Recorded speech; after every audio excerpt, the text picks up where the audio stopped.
Salut tout le monde et bienvenue sur la nouvelle vidéo Débat d'experts. Aujourd'hui, je vous donne 3 conseils pour passer un cap lorsqu'on est débutant. C'est parti!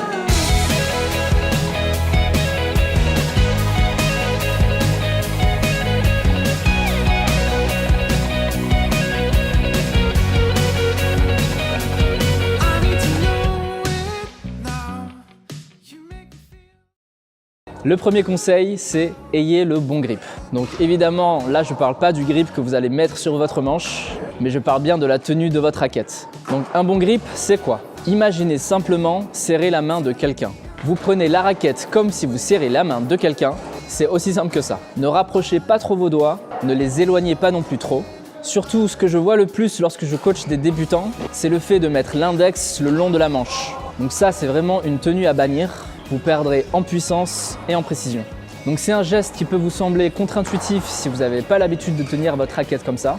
Mais croyez-moi, habituez-vous dès maintenant et vous verrez qu'à un moment donné, cela vous semblera bien plus naturel. Forcez-vous à adopter cette tenue-là. Le deuxième conseil, c'est plier vos genoux et mettez votre centre de gravité plus bas. Une chose que je vois très souvent lorsque je coach des débutants, c'est de les voir à quel point en position d'attente ils sont debout, les jambes quasiment tendues. Vraiment, encore une fois, c'est une position à éviter si vous souhaitez progresser.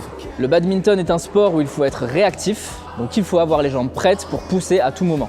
Donc pour ça, il y a une solution simple. Baissez vos genoux et baissez votre centre de gravité. De cette manière, vous augmenterez votre temps de réaction. Imaginez les sprinters et leur position de départ pour avoir le meilleur départ possible. Ils doivent plier leurs genoux et pousser au maximum lorsque le coup de feu est tiré.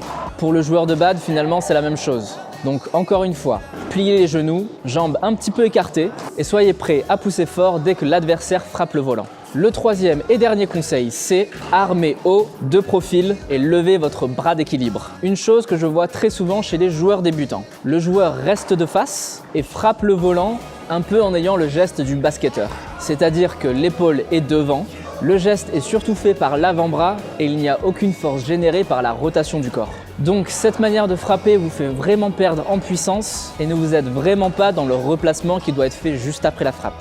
Mettez-vous de profil, gonflez le buste en reculant votre épaule et en levant votre bras. En frappant de cette manière-là, vous effectuez une rotation de votre corps qui part du buste vers l'épaule pour finir dans l'avant-bras et au poignet. Le geste est à peu près le même que le geste d'un handballeur. Il va vraiment utiliser la rotation de son corps pour générer de la puissance. De plus, à la fin de la rotation, vous serez dans une bonne position pour justement effectuer le replacement que vous devez faire après chaque frappe.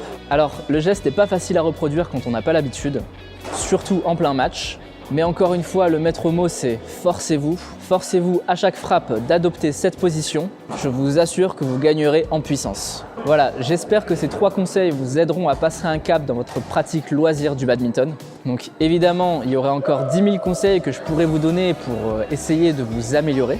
N'hésitez pas à me dire dans les commentaires s'il y a des choses que vous aimeriez voir ou des conseils que vous aimeriez avoir. Ça m'aidera pour les prochaines vidéos. En attendant, je vous souhaite de bons matchs et à très vite sur la chaîne Débat d'experts.